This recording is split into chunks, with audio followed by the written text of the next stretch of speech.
Episode शुरू होता है। एजी रीन को कॉल करता है। आया का कॉल उठाती है और नींद में हेलो बोलती है। एजी कहता है, रीन तुम अभी भी सो रही हो?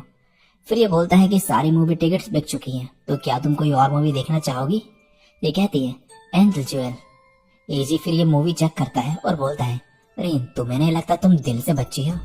आयाका फिर इस कैरेक्टर के बारे में बताने लगती है और कहती है कि इसकी लेफ्ट आई से ये लेजर शूट करती है। ये सब सुन के एजी को इंटरेस्ट आता है, लेकिन फिर यह कहता है कि ये मूवी देखना एम्बैरेसिंग होगा। आयाका कहती है, लेकिन मुझे एंजल ज्वेल ही देखनी है। कुछ देर बाद जब एजी को रियलाइज होता है तो ये बोलता है, सॉरी मुझे नहीं पता था कि तुम आयाका हो।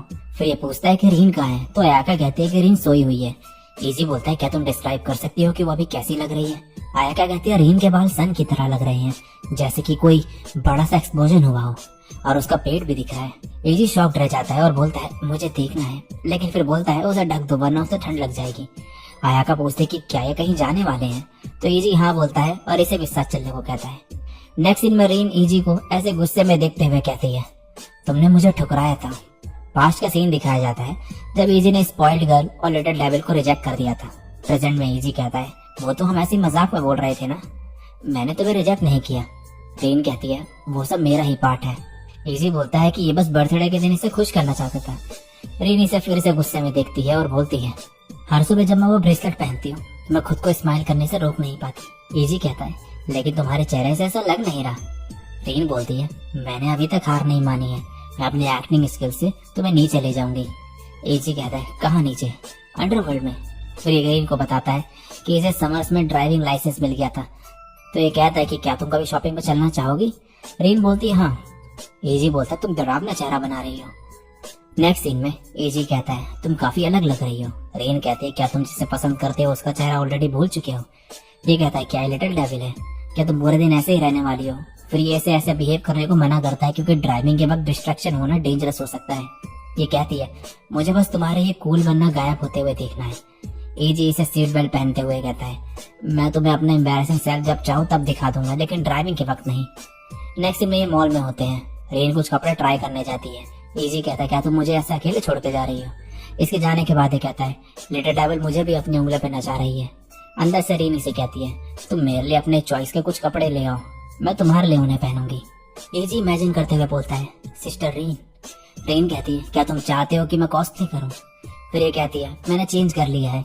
इसे देख के एजी थोड़ा हैरान होता है। रीन एम्बैरेस होते हुए कहती है, मैंने ये सिर्फ इसलिए पहना है ताकि तुम मेरे प्यार में पड़ जाओ। नेक्स्ट सीन में ये फर्नीचर स्टोर में होते हैं। एजी इसे सोफे में बैठने को कहता है। ये कहती है, हम बच्चों जैसे एक्साइटेड हो रहे हैं। फिर ये भी बैठती है और कहती है, हाँ ये सच में बहुत कंफर्टेबल है। एजी मन में बोलता है, मैंने सुंदरी कल से ऐसा रिएक्शन एक्सपेक्ट नहीं करा था।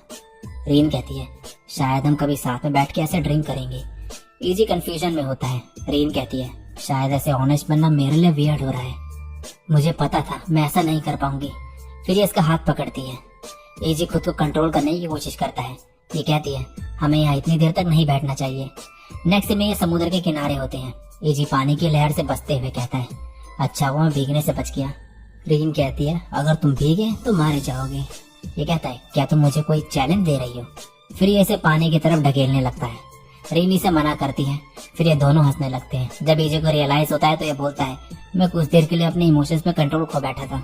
रीन इसका हाथ पकड़ के कहती है, अभी ये सब खत्म नहीं हुआ है। ये पूछता है कि ये एकदम से इतनी एक्साइटेड कैसे हो गई? ये सुनकर रीन एकदम से घबरा जाती है और इसका पाँव फिसलने पे ये दोनों नीचे गिर जाते हैं। रीन कहती है, अगर मुझे कोल्ड हुआ तो मैं तुम्हें भी कोल्ड करवा के रहूंगी। ये कहता है, क्या ये टाइम ये सब बातें करने का है? रीन कहती है, क्या मेरा ब्रेसलेट भी भीग गया? ये कहता है, नहीं। फिर ये बोलता है, मुझे तुम्हारी ज्यादा चिंता हो रही है रीन। ये कहती है, और मेरे बारे में? ये कुछ नहीं बोलता तो ये कहती है, मुझे पता है ये ब्रेसलेट मेरे लिए नहीं है, लेकिन मैं इसे उतार नहीं पा रही हूँ क्योंकि मैं भी तुमसे प्यार करती हूँ। एजी कहता है, अब ये कोई एक्टिंग नहीं है ना?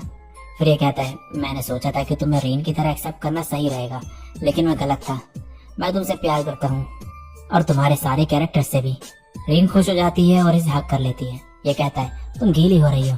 रीन कहती है, बहुत ठंड है, दोनों को कोल्ड हो जाएगा। ये बोलता है, तभी मैं ये करने से मना कर रहा था। नेक्स्ट सीन में रीन इसे फास्ट ड्राइव पर चलने को कहती है, तो ये बोलता है कि इसे ठंड लग जाएगी और बीमार पड़ जाएगी। फिर ये बोलता है, तुम एकदम से इतनी एक्साइटेड कैसे हो गई? रीन कहती है, क्योंकि मेरी एक्टिंग ने तुम्हें इम्प्रेस कर लिया सेनपाई। ये घर चलने की बात करता है तो रीन मना करती है। तभी इसे छींक आती है और ये हंसने लगती है। एजी इसे गर्म करने के लिए बॉटल देता है। सीन शिफ्ट होता है। रेन कहती है नेक्स्ट टाइम की डेट कूल गर्ल के साथ होगी। वे कहता है क्या तुम फिर से ये सब करने वाली हो? रेन बोलती है इसे एक्वेरियम और बोटेनिकल गार्डन जाना है। फिर ये कहती है या फिर क्यों ना हम आज का सेम स्केड्यूल कूल गर्ल के साथ करें।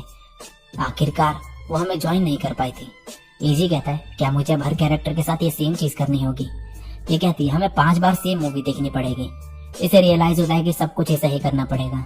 इजी कहता है फाइनली तुमने ये नोटिस किया, पूरे दिन एक्टिंग करना बहुत ही थकाने वाला काम होता होगा। ये इसके कंधे पे सर रखती है और कहती है मैं थक गई हूँ, मुझे रिचार्ज करने की जरूरत है। इजी इसे सोने को कहता है तो ये बोलती है ये वेस्ट होगा, और वैसे भी अगर मैं अभी सो गई तो सच में मुझे कोल्ड हो जाएगा। इजी इसे अपनी जैकेट से ढक देता है और कहता है तुम कोल्ड गर्ल की तरह कूल हो। नेक्स्ट सीन में ये तीनों साथ में होते हैं। इजी आयाका से पूछता है कि इसका स्कूल कहाँ पर है, तो ये कहती है कि वहाँ पे जो बिल्डिंग दिख रही है वो। इजी कहता है वैसे इसके लिए कार में जाने की जरूरत नहीं थी। आयाका इससे गाना लगाने को कहती है तो ये इसके पसंद का एनिमे का सॉन्ग लगाता है और ये साथ में गाने लगती है। कुछ ही देर में ये स्कूल के सामने पहुंच जाते हैं।